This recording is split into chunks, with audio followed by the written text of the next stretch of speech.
નમસ્કાર વિદ્યાર્થી મિત્રો, સ્વાગત છે આપ સૌનું. આપણી સાથે માર્ચ 2024ની બોર્ડની પરીક્ષાના એક ટોપર વિદ્યાર્થી બલદાણીયા શુભમ આપણી સાથે અત્યારે હાજર છે. શુભમ, ખાસ તો તમારો પરિચય તમારા ટકાથી આપશો પ્લીઝ. 12મા ધોરણની જે અત્યારે પરીક્ષાનું રિઝલ્ટ જાહેર થયું છે એમાં તમારે કેટલા પર્સન્ટેજ અને કેટલા પર્સન્ટાઇલ તમને આવેલા છે? હું છું બલદાણીયા શુભમ સુરેશભાઈ ફ્રોમ ગીર સોમનાથ. મારે પર્સન્ટેજ આવ્યા છે 91 અને પર્સન્ટાઇલ આવ્યા છે 99.38.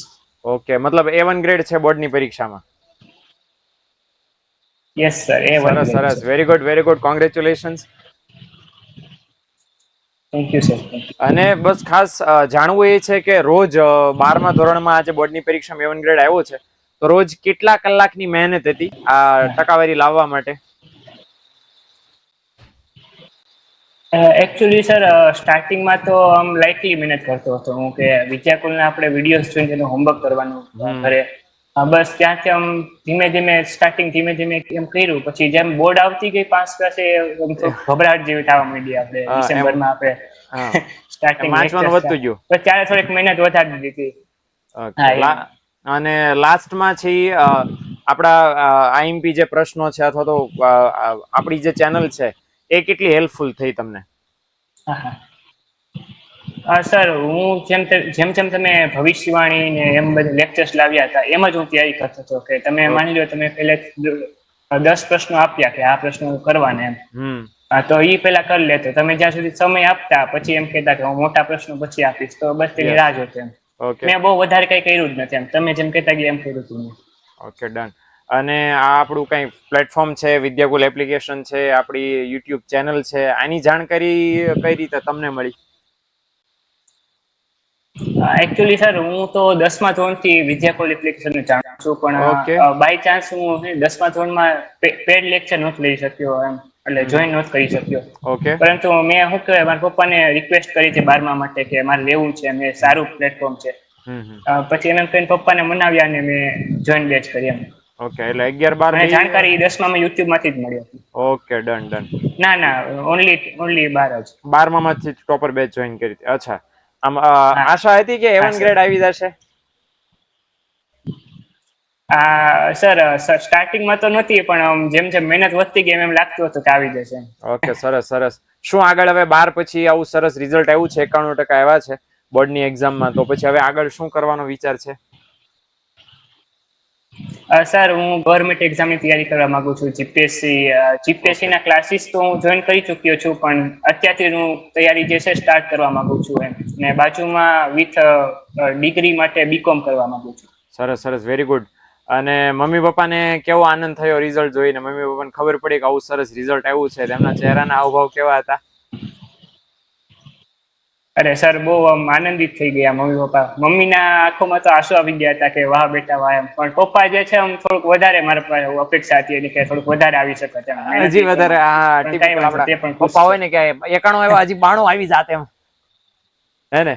ના ના, વાંધો નહીં વાંધો નહીં. મમ્મી પપ્પા તો હંમેશા આપણા સારા માટે જ ઈચ્છતા હોય છે, અને આ એકદમ મસ્ત સારામાં સારું રિઝલ્ટ છે. આપણી જે મહેનત હતી ને, મહેનત કરી અને આપણને ફળી છે મહેનત, બરાબર ને? એટલે રોજ એક નાની એવી ટોપર તરીકે તમારે કોઈ ઓડિયન્સને આપણે કે ટીપ દેવી હોય કે 12મા ધોરણમાં એક કોઈ એવી વસ્તુ કે જે આપણે વાંચતી વખતે, પરીક્ષાની મહેનત કરતી વખતે ધ્યાનમાં રાખવી જોઈએ, તો એવું કંઈક કેવું હોય તો? એકચ્યુઅલી સર, મારે એવું કેવું છે કે ગમે તે શિક્ષક પાસે ગમે તે ટોપિક ભણો, ગમે તે વિષય માટે, તો તે જ દિવસે ક્લિયર કરી નાખો એમ. એને પેન્ડિંગમાં ના રાખો.